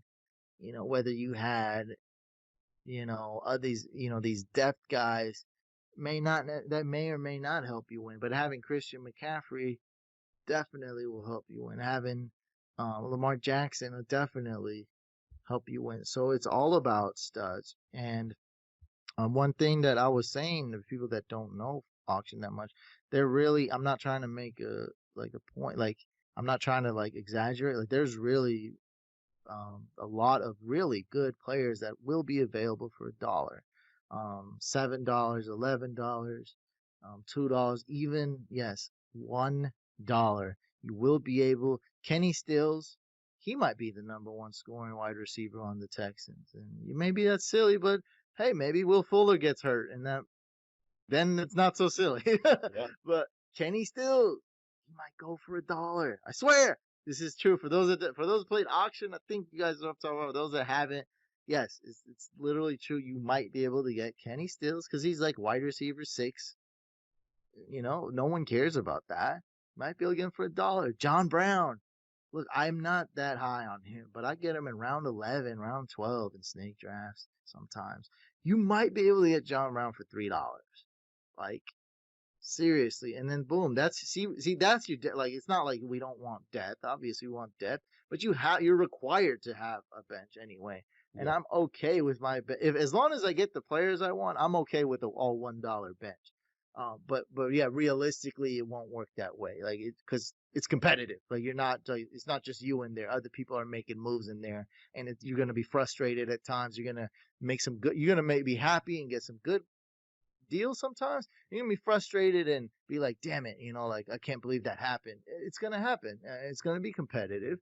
But yeah, ideally, yeah, I'm totally fine with $1 bench, man. I'm every player on my bench, including defense and kicker, all $1.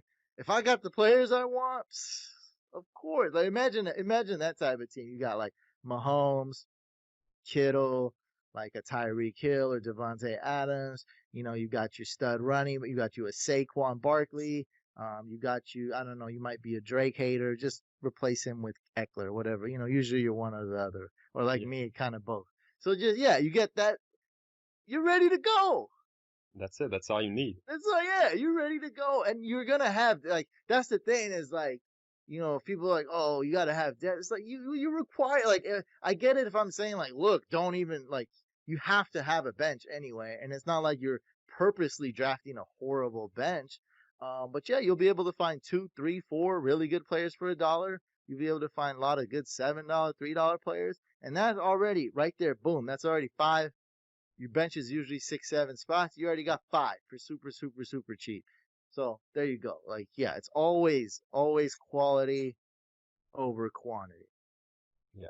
And one of the one of the last things I want to bring up with these auction drafts, you kind of mentioned it, like a lot of sites have suggested values for So these players. dumb. Oh Yeah, God. yeah. I usually that can end up being a pitfall for you. I usually tend to price guys depending on how I think you have to, depending on how your league values them, right? But you can't do that. This is how I describe what you just said. All right, so you have that list with the $sign next to them, which Yeah, is silly. And then so people ask, hey, why, are you gonna put the $sign thing next to your rankings? I'm like, no. Why? I'm like, this is why. Because it says Ezekiel Elliott is $51. The first person, not you have your money draft, right? First nominee, Ezekiel Elliott. What's the bid? $79. The whole thing's crap now. It's gone. That league is no longer this league. Like you're in a totally different world now. And so now you have, what is it, 300 players. Each player has like a digit or two. Now you have $300 signs in whatever, 600 digits, 400 digits on those rankings, right? that have zero, like, that's just a weight. I don't want to look at that. It's just a huge distraction, and it means nothing, and your eyes are forced to read it every time. It's like it hurts more than anything. You were talking about, what you want to use it for is kind of projecting how the draft might go for the Yep. people that believe in this false prophecy, this just random dollars, and to be quite frank, they're usually like really dumb too.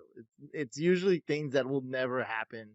If you did a million of them, it won't probably go that way.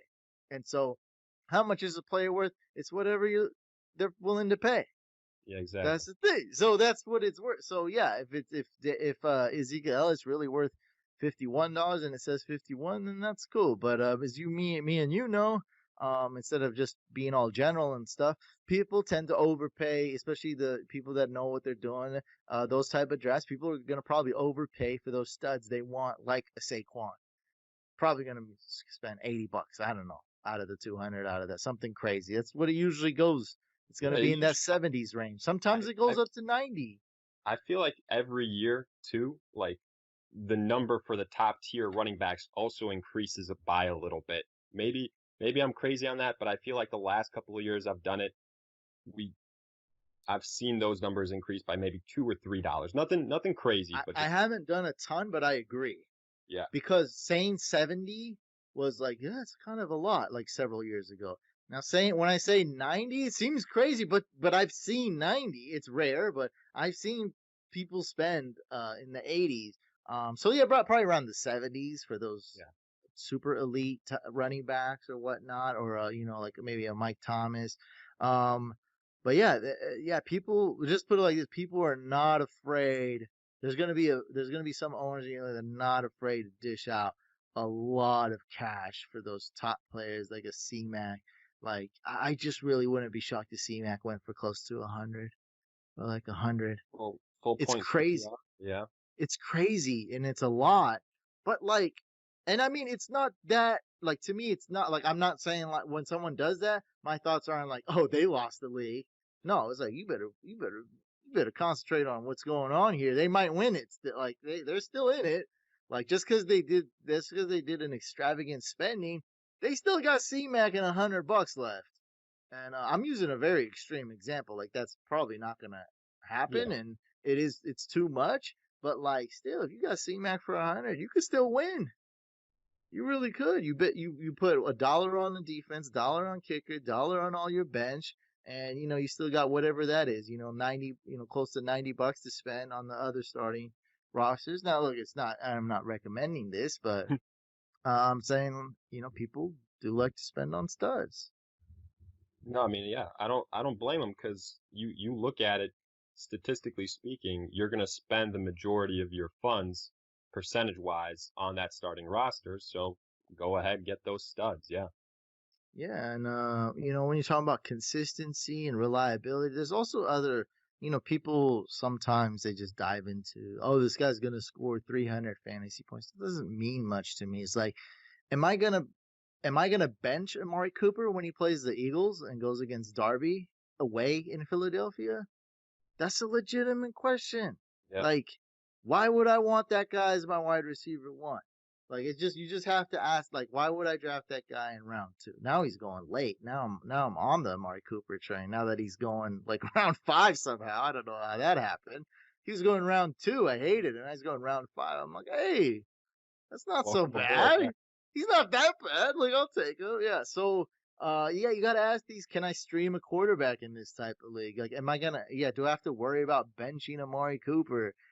Is this guy injured? Like, there's just so many things. So if you get a guy who's durable, you're confident in, they're not gonna do a bunch of off. They're not gonna have off the field issues. Like you trust yes. them as far as that. Um, and you're gonna be able to start them every week blindly, and have confidence they're gonna do good.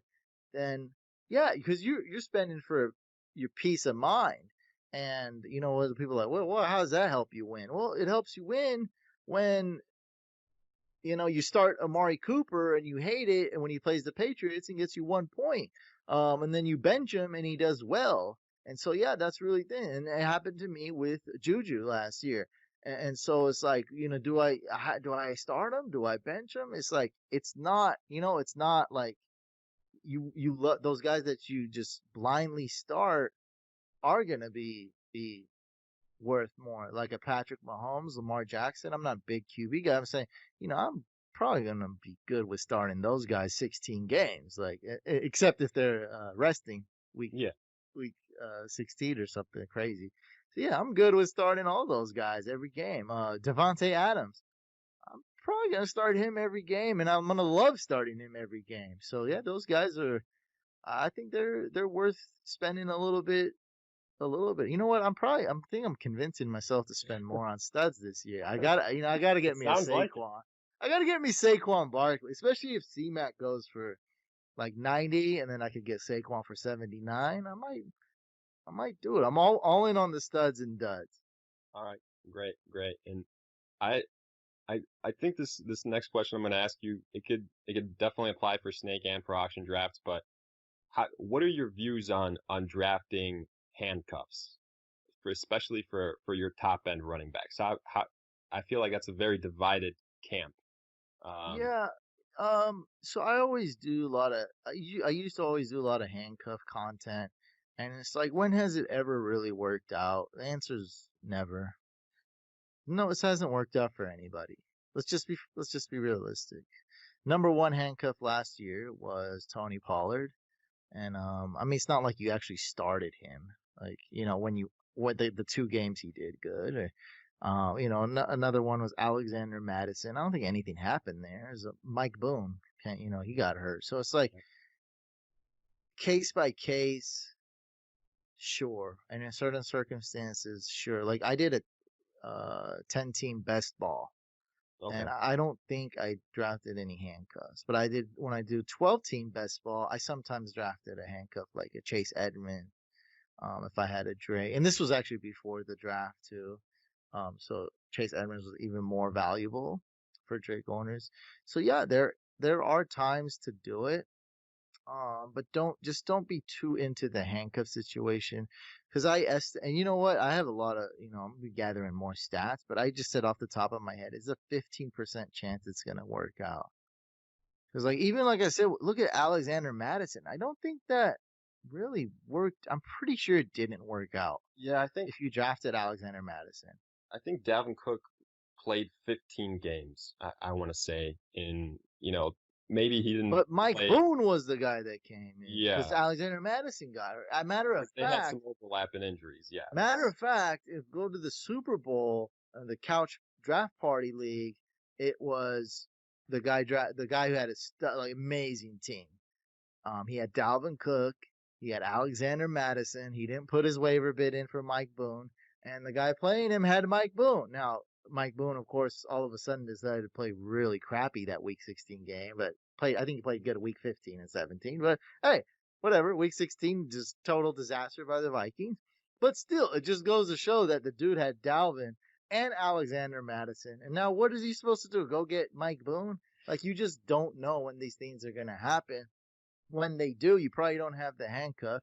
When they don't, you probably have a handcuff that's wasting bench spots and it's a bye week. But I'm not saying don't handcuff. What I'm saying is consider handcuffing in some situations. Also consider where that handcuff is going, and don't be Exactly. afraid to drop that handcuff too. Like, there's just not like, but no, I had Chase Edmonds in a couple leagues last year, and I was like high, like, not high, like I wasn't high on him per se, but like I owned him before any injuries happened, anything happened. So I had him in a couple leagues, and that one game I started, like, it was great, like having him. But it's like I didn't foresee that coming, and it's just so hard, to do, and it has to be um the right situation. So like in best ball, 12-team best ball, yeah, handcuff one player. That makes a lot of sense. Um, in in a dynasty league where your roster is between 20 to 30 players, handcuff, of course. I got a couple handcuffs there. Like, why? Like, it makes a lot of sense. What else are you gonna do with your Yeah. 30th player? Like, might as well just have it. I mean, a handcuff is actually very valuable because your 30th player is likely going to do nothing. yes, your handcuff's likely going to do nothing either. But if your starter gets hurt, it's going to be so valuable to your team. You're almost not going to lose a beat. Matter of fact, a quote unquote handcuff, which is essentially the second running back on the team, and the first running back gets hurt, there's about 80 to 90% chance they're going to put up 80 to 90% of that same production that RB1 did. A lot of the only guy I think I use as an example is like Arian Foster, where the backup like sucked because Arian Foster was the man. But in almost all the other cases, and even Mike Boone did very well, except that one game where you needed him to. But even Mike Boone did very well because he had the same offensive coordinator, same O line, same quarterback, the backup run, and was in this case was the third string running back.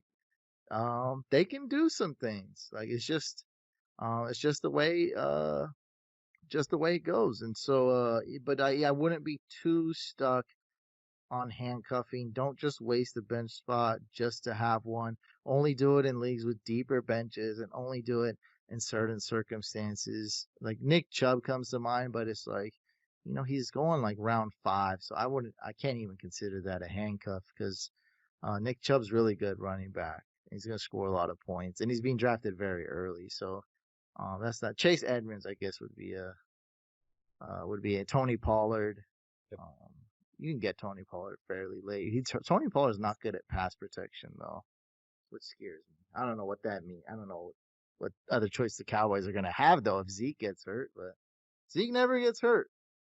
He's as reliable as it gets, and no, I agree with you. What I usually tend to tell people, I mean, handcuffs are basically an insurance policy.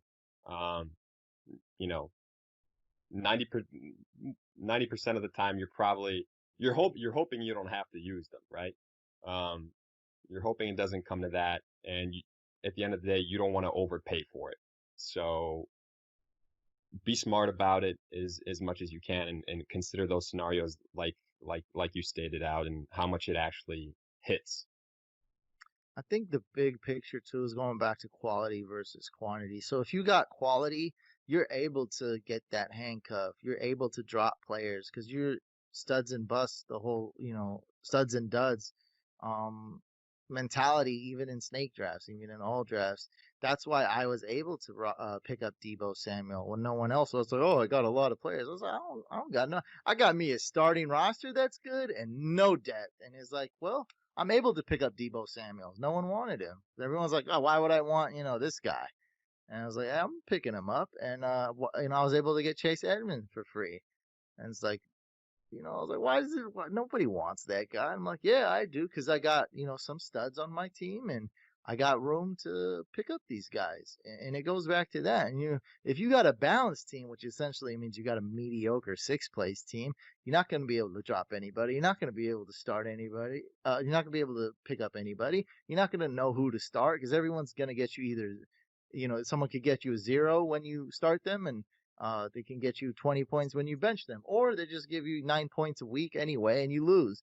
So it's like that's why quality is so. It goes beyond just fantasy points. It goes beyond looking like, all right, here's a team that scored, I don't know the number, whatever, 2,000 total fantasy points throughout the season, and another team that scored 2,000 fantasy points this season. One team could be far superior because you knew to start certain players, and you could actually hit the waivers, and you could actually pick up the handcuff, or you could actually know when a handcuff's not working out and drop them. Like, okay, this I got this guy. In one case, I would say a handcuff is really good. Is like if you do draft early, Mm-hmm. and then you do have Tony Pollard on your team or Chase Edmonds in case something weird happened. But don't be afraid, and let's say you didn't draft a kicker. I believe that's like a good scenario. It's very, very tiny. Like it's a small little thing, but it's like, hey, I need to drop, and then maybe, okay, now the season's approaching. Okay, maybe now I drop Chase Edmonds and add my kicker. And no, that's not it. Like I like Chase Edmonds, but I'm just giving an example. Like Yeah, yeah, I probably would, even if I drafted Chase Edmonds, I probably wouldn't be too fast to drop him. gotcha. And to kind of wrap this up, I'll ask you the same kind of question I did with the snake drafts. Any You have any kind of like last tidbits, pieces of information that can be that can be those difference makers in auction formats for people. Man, I think I covered it, man. I think we talked You about did a a good lot. job, man. Yeah, I do have an auction draft strategy video that has 10 tips, but I think, us, talking about it, because that's kind of a shorter video, us talking about it was good. But yeah, man, I think I really talked about it. We talked about it a lot, but I think the number one thing would be to get familiar with the format, and doing just one mock is gonna probably hurt. Just get very familiar with it, and pay attention, and I think you'll be okay. The problem is when people are blindsided because they're like, "What the hell's going on? I'm not used to this." So try mock drafts at different places. Try to get some people to do it, different platforms. Just try to get a good variety so you can see that CMAC goes for 90 in one time, and then you can see CMAC go for 60 another time, and be prepared for both scenarios. exactly. Yeah, I agree with you, man. And I mean, with that being said, I appreciate you doing this. I appreciate you taking some time to discuss this. And for everyone watching, listening, check out the content. Check out Fantasy Couch. I mean, you're putting out content like a madman. It's good stuff. It's gonna educate the people, and help them out, help them win those leagues. So again, appreciate it. And you know, in the future, maybe we can do this again, talk about some other strategies, talk about some busts, breakouts, do some mocks, you name it. I'm definitely down, man. And I apply the same strategy. My YouTube, I try to, go all out like a filmmaker, just like, especially with my latest video. I'm all about quality, and trying different things. So I'm not afraid. Sometimes some are duds, sometimes some are Nikhil Harry's, We've and been there, yeah. it's okay, yeah. But I swing hard, and so some of them are going. So I have some videos that are huge hits, and I worked really hard on, and some that just fails. So yeah, guys, if you really, I really appreciate it if you guys checked out my YouTube channel, Fantasy Couch. That's where all my good content is. You can find me anywhere, really, Fantasy Couch, but YouTube's the main one. So I definitely recommend checking it out. Leave a comment. I read every comment on there.